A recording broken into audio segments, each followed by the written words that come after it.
اے پیغمبر میرے مومن بندوں سے کہہ دو کہ نماز پڑھا کریں، اور اس دن کے آنے سے بیشتر جس میں نہ اعمال کا سودا ہوگا اور نہ دوستی کام آئے گی، ہمارے دیے ہوئے مال میں سے پوشیدہ اور علانیہ خرچ کرتے رہے۔ اللہ ہی تو ہے جس نے آسمانوں اور زمین کو پیدا کیا اور آسمان سے مے برسایا، پھر اس سے تمہارے کھانے کے لیے پھل پیدا کیے اور کشتیوں اور جہازوں کو تمہارے زیر فرمان کیا تاکہ وہ سمندر میں اس کے حکم سے چلے،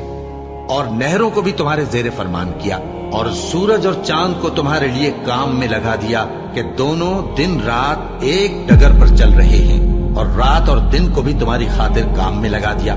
اور جو کچھ تم نے مانگا سب میں سے تم کو عنایت کیا، اور اگر اللہ کے احسان گننے لگو تو شمار نہ کر سکو، مگر لوگ نعمتوں کا شکر نہیں کرتے۔ کچھ شک نہیں کہ انسان بڑا بے انصاف ہے، ناشکرا ہے۔